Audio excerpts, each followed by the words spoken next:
warahmatullahi wabarakatuh. Saya biar berdiri saja, jadi biar lebih semangat. Bapak Ibu, dari tadi saya perhatikan di belakang itu berarti pada serius di hadapan laptop masing-masing. Coba berdiri dulu. Integrasi nih. Wah, dulu. Ternyata mengamat dari belakang. Ya, silakan Bapak Ibu relax tangannya di depan. Ya, silakan. Jangan pijet-pijetan, nanti kasihan ibu-ibu di belakang bapak. Oke, sudah cukup. Mari kita. Oke, silakan. Kita coba. Jangan duduk dulu, Bapak Ibu. Bapak Ibu silakan. Dari tadi banyak ketawanya. Silakan sekarang relax sedikit supaya silakan untuk duduk dan minum airnya. Oke, Bapak sekalian. Saya mungkin tidak banyak disampaikan, karena sudah sampaikan semua dengan Pak Profesor Sukamta dan semua sudah merasakan enjoy dengan acara ini. Mungkin saya akan sedikit berbagi pengalaman dengan apa yang pernah saya lakukan di teknik sipil.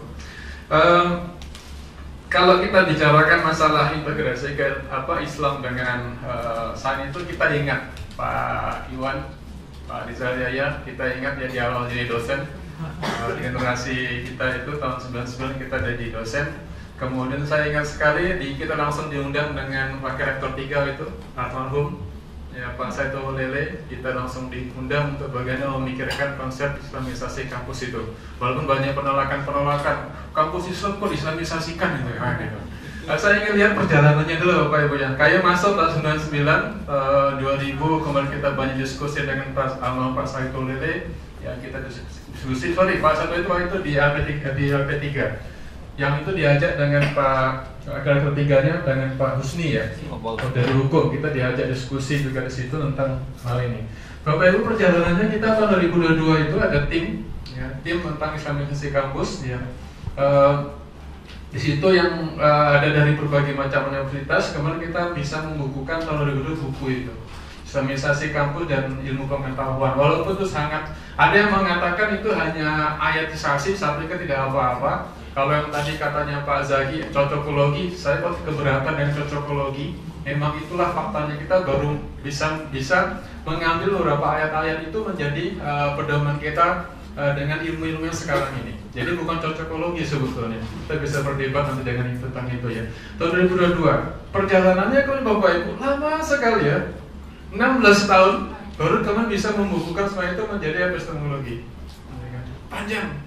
Kemudian berarti dari tahun 2002 sampai dengan 2000 kita ngapain saja? Apakah kita mengimplementasikan yang itu, kita sudah tidak tahu. Perjalanan seperti itu. Jadi biar kita juga tahu bahwa kegiatan kita hari ini bukan kegiatan dari nol, tapi kegiatan yang sudah jauh sebelumnya itu. Bapak Ibu ya. Kemudian 2020 ya. 2018 sudah mulai kita baikkan kembali, di 2017-2018, 2020 kita punya implementasi dari epistemologi itu langsung terapkan saja. Kita punya pendekatan Qurani. Dan kemudian 2023, 2021 kita punya indeks Quran ya, dan hadis dalam bidang ekonomi. Itu perjalanannya. Dan kegiatannya sudah berulang-ulang juga ya. Kita sudah 2 kali di ruangan ini ya kan. 2 tahun yang lalu, dan kita juga pernah ada di kampus beberapa kali. Jadi kita ingin melihat bahwa ini satu hal yang berurutan. Bapak Ibu ini itu ya. Nah ini adalah kalau kita lihat, saya ingin bercerita tentang nostalgia di masa yang lalu kita bagaimana. Kira-kira di tahun fase 2000-2003 ya gitu, UMJ sudah mulai mengembangkan ini dengan mengundang banyak, terutama kita berkibar pada saya itu ke Malaysia. Pak Iwan, Pak Rizal, saya ingat kita banyak berinteraksi dengan Profesor Wandaur dan Ibrahim. Kita berinteraksi dengan Profesor Omar Hasan Kasule. Dua-duanya sekarang tidak lagi di UM. Prof. Omar Hasan Kasule sekarang di UM, termasuk Wandaur dan Ibrahim gitu ya. Itu di fase 2000-2003. Ya. Artinya sudah kita UM itu sudah dalam proses pencarian kemana sebetulnya integrasi kita ini. Oke. Nah kemudian kita juga di antara fase itu dirintis dengan Profesor Ahmad Mursidi sebagai rektor itu kerjasama dengan IUM. Inginnya adalah ingin mengadopsi dari yang kemarin IUM, tadi sudah disampaikan dengan Bu Titi bahwa ada pengembangan Islamic Field Knowledge. Ini kemudian diadopsi oleh FKIK. Waktu itu wakil dekan satunya itu Pak Sagiran mengadopsi ini. Nah, kemudian kita juga kemudian menjadi pilot project untuk mengirim staf-staf dosen itu untuk kuliah di IOM. Pak Iwan, Pak Rizalaya, saya dengan Pak Chandra itu sebagai pilot project untuk program IRK itu, Islamic Religious Knowledge. Ya, itu kita coba kembangkan. Maka kita berinteraksi. Kemudian di fase tahun 2003, 2005 itu kita kemudian banyak berinteraksi dengan ISTEC. Ya. ISTEC kita coba kembangkan beberapa kali, kita adakan workshop, ada di Fakultas Hukum, ada di kedokteran. Dua itu sebagai piloting ya, kemudian itu. Dan juga mulai kita berinteraksi dengan teman-teman di INSIS. Ya, gitu. Itulah perjalanan kita di UMY. Agar teman kita semua juga bahwa kita sudah panjang perjalanannya, sehingga teman-teman di pusat studi kajian ini bisa juga melihat kembali yang sudah kita lakukan itu. Sudah 5 menit lagi, tinggal 5 menit lagi. Bapak Ibu, oke, saya lompatnya saja, ya kan. Ini Islamisasi sains itu apakah hanya sekedar sains dicarikan dalil ayat? Nanti saya akan punya peta jalannya. Mudah-mudahan kalau peta jalan itu diikuti, kita akan bisa menuju ke sana. Saya selalu suka dengan kita bikin roadmap. Kita peta jalan mau kemana itu. Nanti kita bisa jawab belakangnya kalau baca. Itu ya. Saya tidak perlu, tadi konsep Ibnu sampaikan tidak perlu kita jelaskan lagi bagaimana tentang itu. Sudah saya itu dari bagian di pagi hari. Ya. Sudah final mungkin ya. Tidak perlu kita singgung lagi. Tapi saya ingin mengambil di sini. Ada yang mengatakan sains Islam itu ada atau tidak, dong? Ada yang mengatakan sains ya sains, netral, apapun begitu. Kemudian tambahnya Islam, sehingga muncullah tadi ekonomi Islam. Ya, kemudian ada perbankan Islam, ya kan? Semuanya nanti ada teknik sipil Islam, teknik mesin Islam, semua gitu. Termasuk ada matematika Islam dulu buku itu. Saya tidak tahu apakah itu dimaksud dengan Islamisasi. Sehingga orang muncul sains Islam. Nah, saya mencoba untuk mencermati, nggak apa-apa lah. Orang kadang-kadang kan bisa melihat dalam perspektif lain. Tapi saya coba merenungkan, ya. Kemudian saya mencoba untuk sebuah definisi seperti ini. Apa itu sains Islam? Adalah sains berbasis wahyu. Jadi kita panggil pada akarnya. Jadi kita sepakat dulu itu, ya Bapak Ibu Islam. Kalau ketika bicara sains Islam, itu apa? Ini ada usulan saya, berarti sains berbasis wahyu. Itu saja, itu kita sepakati. Ya. Jadi karena kalau kita terus berdebat tentang apa itu sains Islam, tidak ketemu gitu ya. Nah, ini usulan saya, sudah kita bersepakat misalnya, ini usulan dari saya bersepakat telah kita ketahui sebagai Islam. Sehingga kalau itu, artinya apa ya, sumbernya Al-Quran. Sumbernya ya dari langsung pada Allah, kan itu yang kita sebutkan itu. Nah, sehingga Bapak Ibu pengalaman saya kuliah, Mas Ayahku di seluruh mahasiswa saya, saudara kalau di kelas selalu saya sampaikan bahwa apa yang kita pelajari hari ini, ilmu teknik sipil adalah ilmu Allah. Yang kita coba terjemahkan gitu kan, dalam bidang-bidang itu. Sehingga tidak harus orang-orang yang bicara masalah sains harus diawali dengan qaulullah Ta'ala atau qaul Rasulullah. Tapi bagaimana kita menjelaskan itu dalam perspektif? Karena apa? Dalam Al-Quran itu kan banyak sekali, lebih dari 60%, 70% itu kan menyebutkan tentang ayat-ayat tentang semesta, tentang hal-hal sifatnya ibadah kan sangat kurang lebih 20%. Maka dari itu ini kan menjadi penting Bapak Ibu. Saya ingat di tahun 2020 saya dihubungi dengan NASA, ya, diajak kolaborasi untuk penelitian di planet Mars ya, tentang kajian longsor. Tapi ada sesuatu yang menurut saya negosiasi itu tidak ketemu. Ya, pada saat kita masih interview pakai Zoom ada tidak ketemu. Ya. Tadi saya katakan harusnya kita ini ilmuwan kita sudah menuju ke sana, saya berpikir. Orang sudah berpikir sampai meneliti di Mars, kita masih meneliti di bumi, ya, yang katanya tadi bumi sudah sangat tidak cocok bagi orang-orang barat. Ya.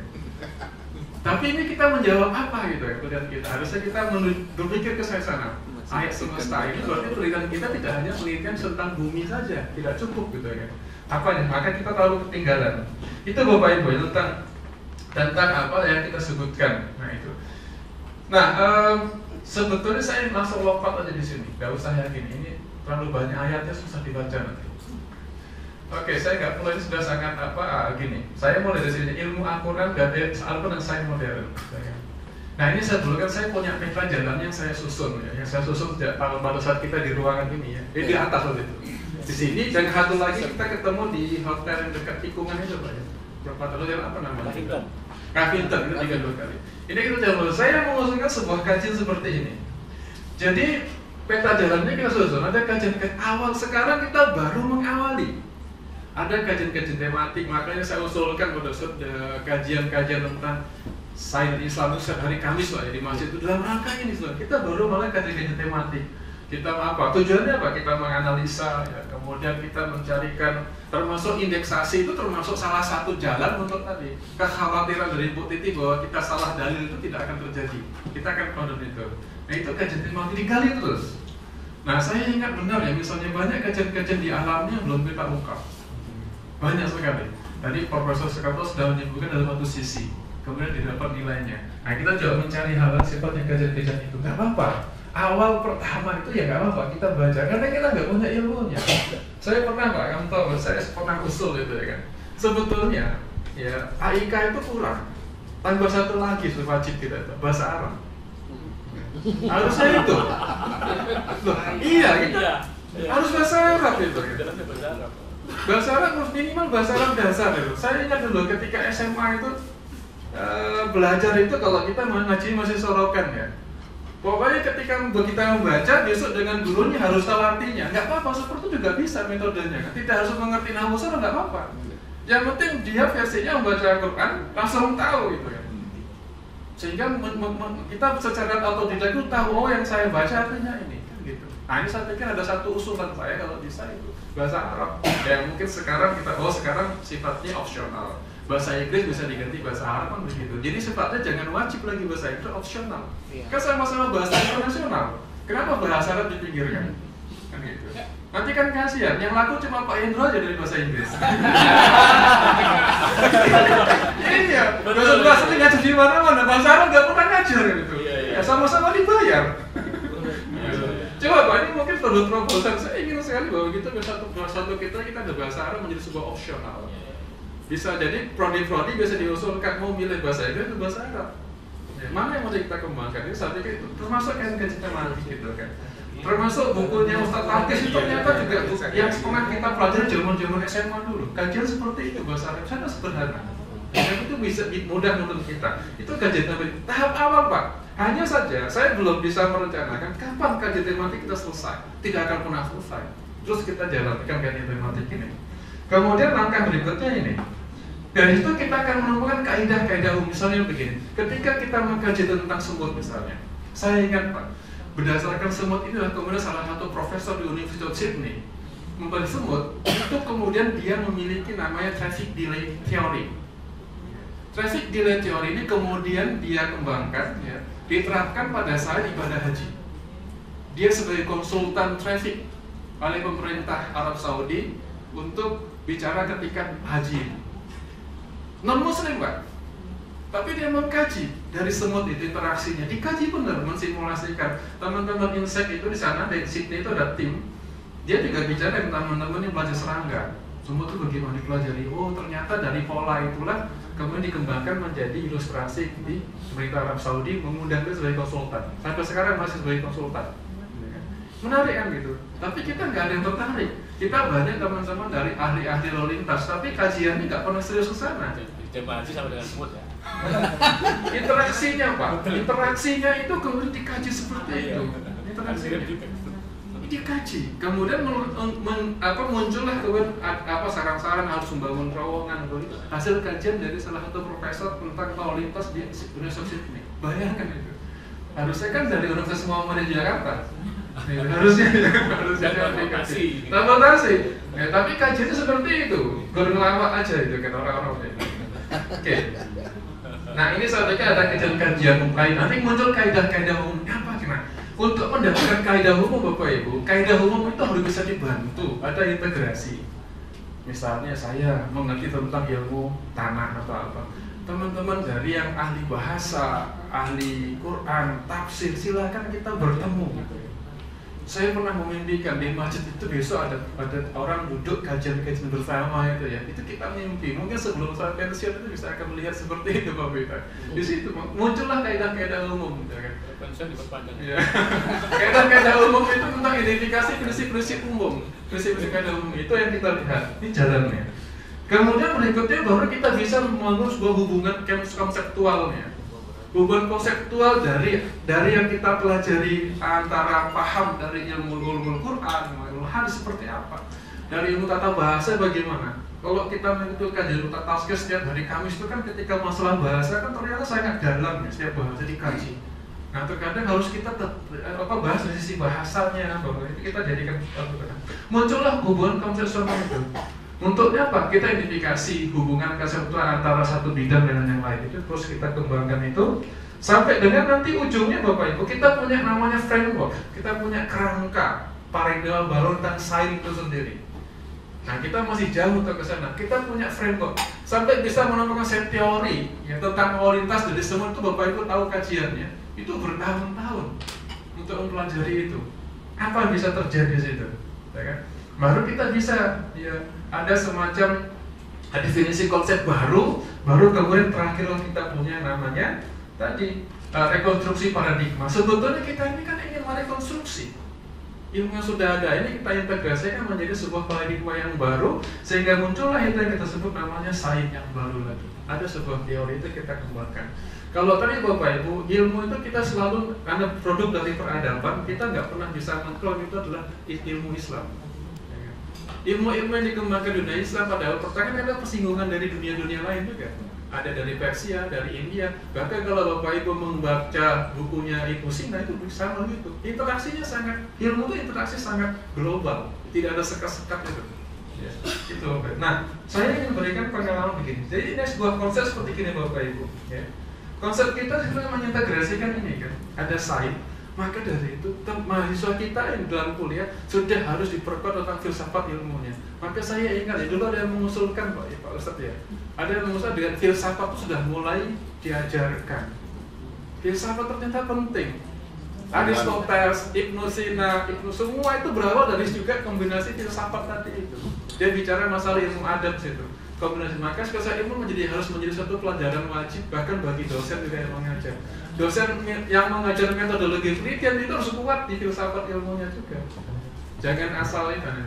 Sehingga juga kita padukan ilmu Al-Quran, sains juga kita kembangkan apa? Nah ini sebetulnya muaranya apa? Ya garis yang saya berikan garis kuning itu ada suatu pengetahuan dan ilmu. Ya ada sebuah nilai, situ ada berarti kita berhubungan dengan manusia, interaksi dengan manusia, nilai dan juga pengetahuan itu sendiri. Ini yang harus kita kembangkan, materi-materi yang untuk kita bicarakan integrasi Islam dan sains itu. Kita juga bicara manusianya Bapak Ibu ya. Kita lupa bukan cuma ilmu sebagai pusat, tapi manusia juga kita bicara.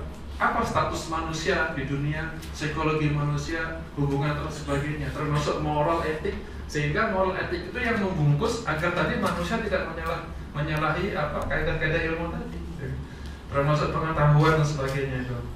Nah semua itu dibungkus ya harus ada kaitan dengan tentang dunia dan kehidupan kan begitu. Nah sehingga kalau kita bisa bungkus itu bahwa yang ketiga itu kita bungkus bahwa kajiannya bahwa apa makna dunia, hubungannya dengan Tuhan, awal turun dunia dan sebagainya. Termasuk makna kehidupan dan tadi Pak Kamto sudah memberikan makna kehidupan yang banyak, termasuk Mas Ihsan Komar itu kan. Nah itu banyak sekali, itu artinya sudah maknawi di situ, itu sangat penting sekali. Cuma tadi saya singgung tadi mengikuti dari Bu TV, memang dalam semuanya itu bisa ditujukan dikombinasikan dalam setiap kuliah. Tapi Bu mungkin jangan semua di OBE, nanti masih masuk SIM OBE pusing lagi kita gitu. Dosen Indonesia itu kan terlalu banyak SIM ya, lama-lama SIM salah BIM itu nggak dikerjakan ya. Ada SIM Platmas, semua SIM itu saya lupa passwordnya apa gitu. Jadi jangan ditambahkan SIM OBE lagi. Saya catat kita ada kurang lebih sekitar 15 SIM yang harus kita ingat passwordnya gitu kan.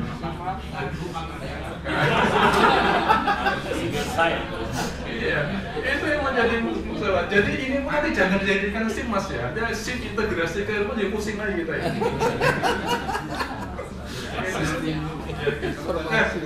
Itu pengalaman Bapak Ibu, saya ingin ceritakan bagaimana membangun pada saat di teknik sipil. Saya ingat ketika akreditasi itu kita bingung Bapak Ibu. Bagaimana sih menerjemahkan tentang Islami itu, unggul Islaminya. Itu benar-benar pusing. Bagaimana mendefinisikan itu? Nah, sekarang lebih saya harus kontemplasi ya, membaca banyak itu ternyata saya menemukan istilah ini dalam menerjemahkan nilai Islami di dalam teknik sipil itu. Nah, karena untuk mengintegrasikan tadi harus dimulai dari visi dulu Pak ya. Menerjemahkan visi. Kalau visi kita tidak sama, bagaimana menerjemahkan dalam pengajaran itu maka menjadi berbeda. Saya coba terjemahkan ini. Ini kemudian kita tuliskan di dalam buku panduan bahwa itu sebagai penciri. Jadi nilai-nilai Islam adalah penciri dari Universitas Muhammad Jakarta, tidak boleh ditinggalkan. Jadi kalau ada prodi atau fakultas yang menghilangkan pencirian Islam itu, ya berarti sudah bukan bagian dari UNY. Maka saya katakan nilai itu adalah penciri. Ya, sehingga teknik sipil berupaya lulusannya dapat mengimpan nilai-nilai agama Islam, khususnya paham Muhammadiyah yang bercirikan apa? Kemajuan, pembaruan, gitu ya. Pemikiran itu paling harus kita terjemahkan. Nah, salah satu contohnya apa? Kita berikan dalam kurikulum pendidikan Islam diberikan 4 semester. Jadi pada saat akhir tadi saya katakan, kenapa kok banyak sekali ilmu agama? Itulah penciri kita. Maka jangan dihilangkan SKS dari AIK itu. Bila mau ditambah. Durhaka itu. Iya.